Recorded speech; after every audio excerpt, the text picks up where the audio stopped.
నమస్తే, నేను మీ జర్నలిస్ట్ లక్ష్మీనాగ్ నరహర్ శెట్టి. మనందరికీ తెలుసు, పాశ్చాత్య ఆసియా దేశాల్లో ఏదైతే యుద్ధ వాతావరణం నెలకొన్న వేళ మరి వంట గ్యాస్పై ఇది తీవ్రమైన ప్రభావం పడింది.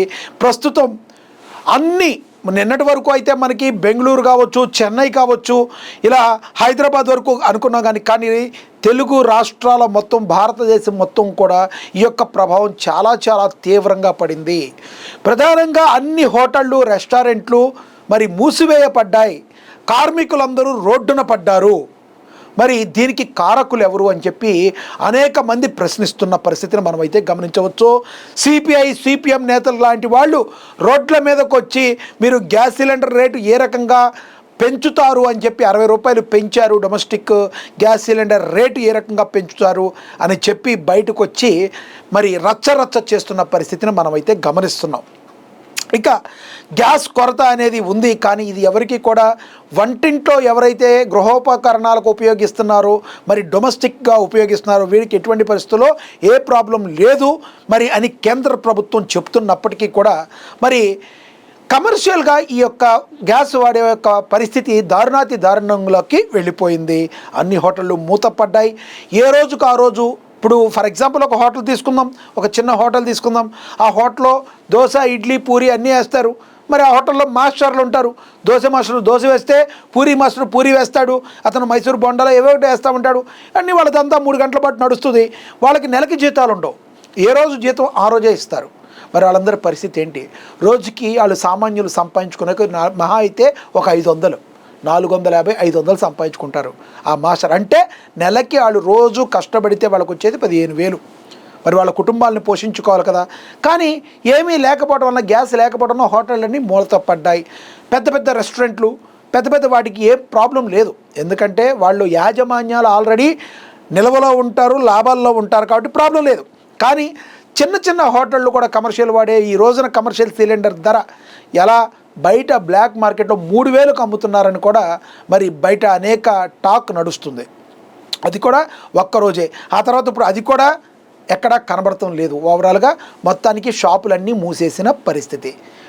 దీనికి ప్రభుత్వాన్ని అనేక మంది ప్రశ్నిస్తున్నారు. ఎందుకంటే మా ప్రభుత్వం ఆర్థికంగా జీడిపి లెవెల్లో అభివృద్ధిలో దూసుకుపోతున్నాం అని చెప్తున్న కేంద్ర ప్రభుత్వం తిప్పి కొడితే 2 వారాల పాటు యుద్ధం జరిగితే కనీసంగా గ్యాస్ కూడా ఇవ్వలేకపోయినా దయనీయ స్థితిలో భారత ప్రభుత్వం ఉందంటే, కేంద్ర ప్రభుత్వం ఉందంటే ఇంతకంటే దౌర్భాగ్యం ఇంకోటి లేదని రాజకీయ పార్టీలన్నీ విమర్శనాస్త్రాలని సంధిస్తున్నాయి. అయితే ప్రధానంగా ఒకసారి చూద్దాం. పశ్చిమాసియాలో నెలకొన్న యుద్ధ వాతావరణం ఇప్పుడు నేరుగా వంటింటిపై ప్రభావం చూపుతుంది. ఈ ఉద్రిక్తల కారణంగా దేశవ్యాప్తంగా వంట గ్యాస్ కొరత తీవ్ర రూపం దాలుస్తుంది. ముఖ్యంగా కమర్షియల్ గ్యాస్ సిలిండర్ల సరఫరా గణనీయంగా తగ్గడం ఇప్పుడు పెను సంచలనంగా మారింది. కమర్షియల్ సిలిండర్ల కొరతతో దేశవ్యాప్తంగా అనేక హోటళ్ళు, రెస్టారెంట్లు మూతపడిపోయాయి. నిర్వహణ ఖర్చులు భారమైపోవడంతో యజమానులు తీవ్ర ఆందోళన వ్యక్తం చేస్తున్నారు. దిగుమతులకు ఆటంకం కలగడంతో గ్యాస్ కంపెనీలు డిమాండ్కు తగ్గట్లుగా సరఫరా చేయలేకపోతున్నాయి. అయితే ఈ ప్రభావం కేవలం కమర్షియల్ విభాగంపైనే ఉంటుందని, గృహ వినియోగదారులు అస్సలు కూడా ఆందోళన చెందాల్సిన అవసరం లేదని కేంద్ర ప్రభుత్వం చెప్తుంది. సాధారణ కనెక్షన్లకు గ్యాస్ సరఫరా యథావిధిగా సాగుతుందని హామీ అయితే ఇచ్చింది. ఇప్పుడు ఒకసారి అసలే మన ప్రజలు ఏదన్నా ఒకటి ప్రాబ్లం ఉందంటే అందరూ ఒకేసారి బుకింగ్లో, మరి అవసరం ఉన్నా లేకపోయినా కూడా బుకింగ్ చేసుకునే వాళ్ళు కూడా ఉంటారు. దీన్ని మాత్రం మీరు తగ్గించుకోవాలి. ఏదైతే మనకు 1 మంత్లో అవసరం ఉందనుకుంటారో దానికి మాత్రమే బుకింగ్ చేసుకోవాల్సిన పరిస్థితి ఏర్పడుతుంది. ముందు జాగ్రత్త ఉండాలి కానీ అతి ముందు జాగ్రత్త కూడా అనర్థాలకు దారితీస్తుంది. కాబట్టి జాగ్రత్తగా ఉండండి. ప్రజలందరూ కూడా కొంత సమయం అయితే పాటించాలి. ప్రధానంగా ఈ గ్యాస్ యొక్క సమస్య మరి ఏవైతే మహానగరాల్లో ఉన్న హాస్టళ్లలో బాగా పడింది. పొట్ట చేత పట్టుకుని తమ యొక్క ఉద్యోగాల కోసము, వ్యాపారాల కోసము మరి వచ్చిన వాళ్ళు అనేక మంది యువతరం అందరూ కూడా హాస్టల్లో, పీజీ హాస్టల్లో ఉంటారు. ఎందుకంటే వాళ్ళు మరి మ్యారేజ్లు అయిన వాళ్ళు అయితే వేరే రకంగా ఉంటుంది, కానీ అవని వాళ్ళందరూ కూడా ఇప్పటికీ కూడా హాస్టల్లో ఉంటారు. హాస్టల్లో ఉండటం వలన ఏమవుతుంది, వాళ్ళు మంత్ వచ్చేప్పటికి పేమెంటు 7,000నో 8,000నో వాళ్ళు పే చేసేస్తూ ఉంటారు. దానికి పే చేసిన తర్వాత ఇప్పుడు వాళ్ళు ఏమో చేతులు ఎత్తేసారు. ఆ డబ్బులు వెనక్కి ఇవ్వాల్సిన పరిస్థితి అంటే వాళ్ళకి వెనక్కి ఇస్తారా ఎవరా అంటే పీజీ హాస్టల్ యాజమాన్యాలన్నీ కూడా చెప్పినాయి. ఏమని? మేము మెనూలో మార్పులు చేస్తున్నాం, పూరి ఇడ్లీ దోశ లాంటివి ఏవో ఇవన్నీ అయితే చెప్తున్నాయి, వాళ్ళైతే డబ్బులు మీకు కట్టేశారు కదా, మరి ఆ డబ్బుల పరిస్థితి ఏంటి? మీరు పెట్టనప్పుడు వాళ్ళ డబ్బులు కూడా కొంత తిరిగి ఇవ్వాల్సిన బాధ్యత ఉంటుంది. మరి వాళ్ళు ఏమైనా తిరిగిస్తారా? వాళ్ళ యొక్క పరిస్థితి ఏంటి? వాళ్ళు ఎక్కడ తింటారు? వాళ్ళు ఏం చేస్తారు? కాబట్టి ఇవన్నీ కూడా ఆలోచించాల్సిన పరిస్థితి అయితే ఉంది. ఏదేమైనా యుద్ధం ఎంత తొందరగా ముగిసిపోతే అన్ని విధాలా అంత లాభం చేకూరే అవకాశం ఉంటుంది. దీనిపై కేంద్ర ప్రభుత్వం మరొకసారి పునరాలోచించాలి. గ్యాస్కి ఏదో ఒక రకంగా మరి ఈ యొక్క కమర్షియల్ గ్యాస్ సిలిండర్లను కూడా తీసుకురావాల్సిన పరిస్థితి ఉంటుంది.